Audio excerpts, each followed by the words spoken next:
Kabrainy, alam mo ba na pwede kang mag-apply at kumuha ng PEL sa Ka-app through online? Pues kung hindi pa, ngayon sa video natin mga Kabrainy, ituturo ko sa inyo kung ano bang mga steps, ano bang mga requirements at saan ba ito isasend para nga makakuha ka ng iyong PEL para sa AMT license mo or sa iba pang lisensya na ibinibigay ng Civil Aviation Authority of the Philippines.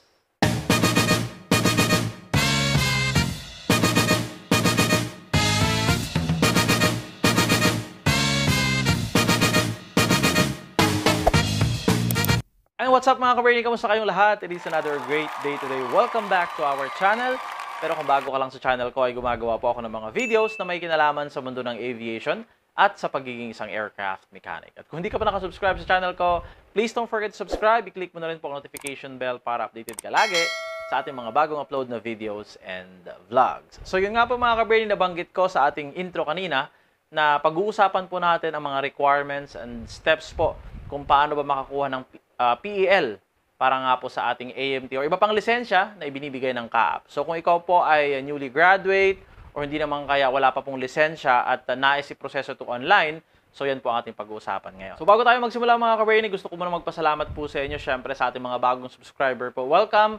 And dun sa mga patuloy po na sumusuporta sa atin, nanonood ng mga videos natin, nagla-like, nag-share, nag-leave po ng mga comments. Maraming salamat po mga sirs and ma'am. Also, big shout out po syempre sa Canopy Innovative System.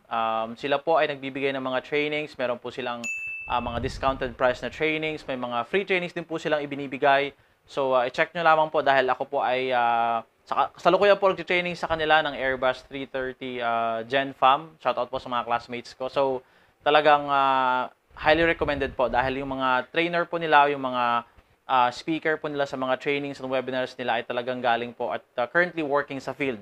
Kaya naman po, yung experience na mai-share po nila sa inyo ay talagang magagamit po natin. And sabi ko nga po sa inyo lagi, yung ating pong trabaho sa aviation industry ay, kumbaga, it requires continuous learning po.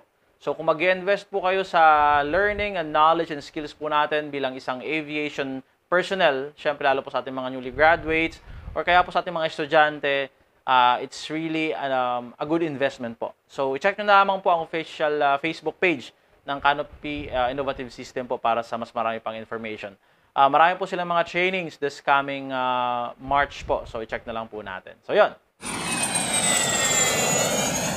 Alright, so first thing first, ano nga ba ang ibig sabihin ng PEL? So, ang PEL po stands for Personal Licensing. At kung hindi po ako nagkakamali, ito po ang parang permanenting parang account number or licensing number po natin, especially dun sa mga kukuha pa lamang po ng kanilang lisensya.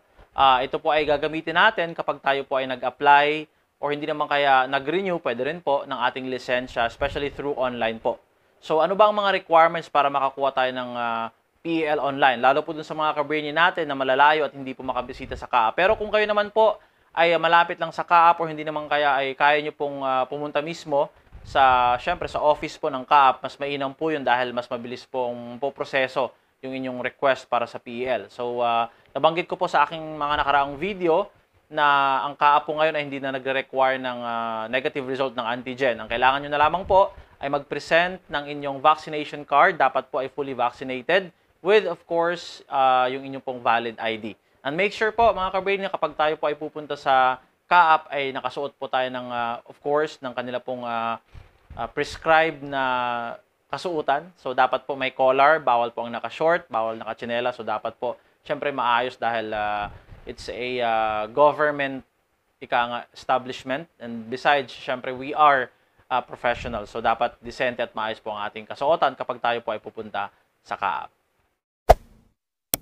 Yun na nga po mga Kabrainy. So, kung hindi ka po makakapunta sa mismong opisina ng Ka-app dahil malayo ka, o hindi naman kaya wala ka sa Manila, pwede ka pong mag-request online. Ating pong pag-request ng ating PEL online, syempre, importante po na dapat makompleto natin yung mga requirements. So, una po dyan is yung Accomplished Form 542, which is pwede po natin i-download sa official website po ng Ka-app. That's kaap.gov.ph. So, naipakita ko po mga Kabrainy sa nakaraang video ko, ang laman po ng Form 542, and then kung ano po yung mga information na kinakailangan natin ilagay dito.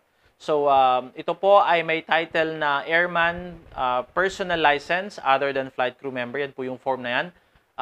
2 pages po yan. And sa first page po is yung mga basic information. So dahil tayo po ay magre-request ng PEL, issuance po ang ating pipiliing option doon.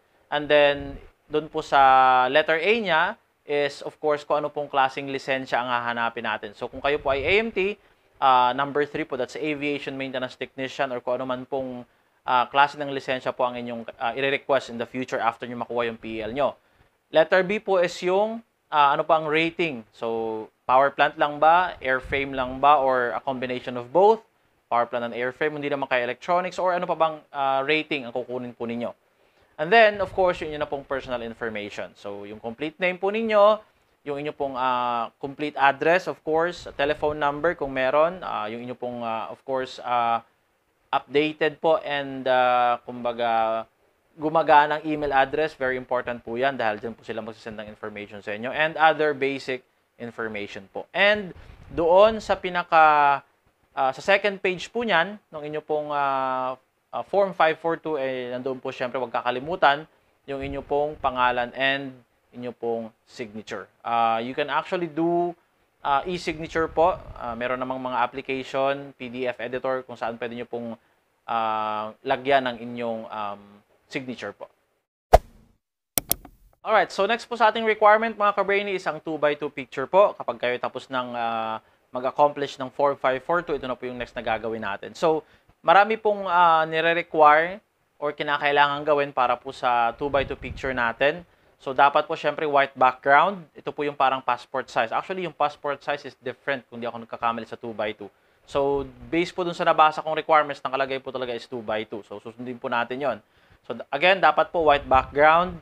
Dapat po yung ating posing, dapat nakikita po yung buong kumbaga feature ng mukha natin.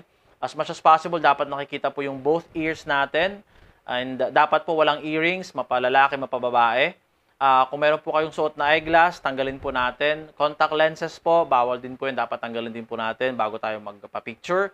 And dapat syempre, gaya sinabi ko po kanina, yung damit po natin dapat may collar po. Bawal po yung sando, bawal po yung ganitong plain t-shirt lang po. And dapat po yung ating picture ay kinuha within 6 months po. Mas maganda kung within a couple of days or a week, mas maganda po yun. Dapat yung pinaka-recent po na picture. And again, ulitin ko lang po, dapat kita po yung buong feature natin. So, kung kayo po ay, sa mga kababaihan po natin ng mga ka-brainy, kung mahaba po inyong buhok, mas maganda po na ipusod natin, wag na pong nakalugay para syempre mas malinaw po. Para din po hindi tayo magka-problema dahil ito po ang mga requirements na ibinigay din po ng CAAP when it comes to your 2x2 picture. So, after po mga ka-brainy ng inyong 2x2 picture, ang next po natin is yung inyo pong pirma, ang mga specimen po ng inyong signature. So, tatlo po ito kung di ako nagkakamali. You can do both, isang e-signature at isang actual signature po.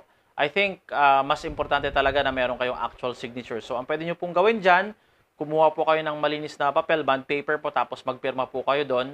Lagyan nyo na lamang po ng spacing, tapos tatlo, then kuhanan nyo po ng maybe picture o kaya scan nyo po, and yun po ang i-download ninyo. So, ihiwalay nyo po ito syempre doon sa ibang requirements na inyo pong ilalagay. So, yung inyo pong form, naka-PDF, yung inyo pong 2x2 picture, nakahiwalay din po ng file, yung inyo pong specimen, nakahiwalay din po ng file. And doon po sa inyong, of course, sa inyong pong specimen na inyong signature, ilagay nyo po doon yung inyo pong complete name, pati na rin po yung pangalan ng inyong school or ng company po ninyo. Base po sa pagtatanong ko ay hindi na po hinahanap yung diploma, TOR at OJT certificate sa pagkuha po ng PEL. Pero kung available naman po ang mga documents na yan, and besides, soft copy naman po ang inyong ipapadala, pwede nyo na rin pong isama siguro. Mas mabuti po para hindi magulo yung files, yung inyo pong TOR, yung inyo pong diploma, yung inyo pong OJT certificate, pagsama-samahan nyo na lang po sa isang file. Immerge nyo po siya sa isang file, PDF po, para pag tinignan nila, magkakasama na po lahat. Sabi nga natin, mas maganda ng sumobra yung ating requirements na ibinigay kaysa naman kulang kasi baka maapektuhan po yung bilis ng pagpoproseso nila sa ating application para sa PEL. So ngayon mga ka-brainy, kapag nakompleto mo lahat ng requirements na yun, meron ka ng accomplished 542, meron ka ng 2x2 picture, meron ka ng specimen na yung signature, nalagay mo na rin po yung ibang documents kung available naman, yung TOR mo, diploma, tsaka OJT certificate, isasend nyo na po ito sa email address na licensing@kaap.gov.ph. Ulitin ko po mga ka-brainy, that's licensing at kaap.gov.ph. Yung word po na licensing are all small letters, lower cases po lahat. So, ilalagay ko na rin po yung link sa description para po hindi natin kaligtaan or para hindi po tayo magkamali. So, kapag na-send nyo na po yan, aantayin nyo na lamang po. May mga cases po na within the day nabibigyan agad ng PL. May mga cases naman po na umaabot ng ilang days din po. So, i-check nyo lamang po lagi yung inyong email address. Kaya nga po sinabi ko kanina, importante po na active or gumagana po yung inyong email address na gagamitin at ilalagay doon sa inyong Form 542 para syempre kapag sila po ay nag-reply, kung sakaling may kailangan pa, o kaya kung sakaling syempre ino-notify kayo na approved na po at meron na kayong PL, makikita nyo po agad and syempre hindi na po kayo magkaka-problema. So kapag kayo po mga ka-brain meron na pong PL, mas magiging madali na rin po para sa inyo na makapag-process po ng request for an examination schedule po online. So gumawa lang po kayo ng account sa LCD. Makikita nyo rin po yan sa official website nga po ng KAAP. That's again, kaap.gov.ph. Sa pinakababang bahagi po niyan, meron nakalagay dyan LCD. Kung di po ako nagkakamali, that's Licensing and Certification Department. I-click nyo po yan and re-require po kayo dyan na mag-register. So sa pagre-register po, magkikreate lang po kayo ng account. Gamitin nyo rin po yung inyong pong email address na ginamit, yung active na email na ginamit nyo sa pag-fill out ng form at saka pag-send po na inyong PL request. And then, mag-create po kayo syempre, ng personal password po ninyo. Kapag naka-open na po kayo, na-access nyo na po yung LCD na yan, kailangan nyo na lamang po, or I think makikita nyo na po yung schedule. Pwede na po kayo mag-apply ng schedule para sa examination. So, gagawa na lang po ako ng bagong video, again, kung paano naman po mag-a-apply or mag-submit or magre-request po ng schedule para po sa examination. Again, mga ka-brainy, ulitin ko lamang po, ito po ay online process. Kung kayo po again ay malapit lamang sa KAAP, mas mainam pa rin po syempre na tayo po ay pumunta sa KAAP. Again, make sure lang po na dala nyo yung inyong valid ID and then vaccination card. Very important po yan. Bukas naman po ngayon at lalo't sinabi nga po na by March 1st, level 1 na. So hopefully, mas marami na po silang matatanggap syempre ng mga applicants, mga walk-in applicants doon. Alright, so yun lang po mga ka-brainy, ganun lang po siya kadali. Make sure lang po na kompletuhin nyo lahat ng mga requirements na kinakailangan ng mga nabanggit po natin para syempre po ay tuloy-tuloy na po yung inyong pag-apply at pagkuha po ng inyong PEL. So sa mga mag-a-apply po, good luck. Sa mga nag-exam, good luck din po. Thank you very much po mga ka-brainy. Sana po hindi kayo magsawang manood at sumuporta sa ating mga videos. I-follow nyo rin po ako sa aking official Facebook page. That's Ka-Brainy TV po. The same name din. Maraming salamat po ulit mga sirs and ma'am. Mag-iingat po tayo. Let's continue praying for everyone's safety. God bless us all and bye for now.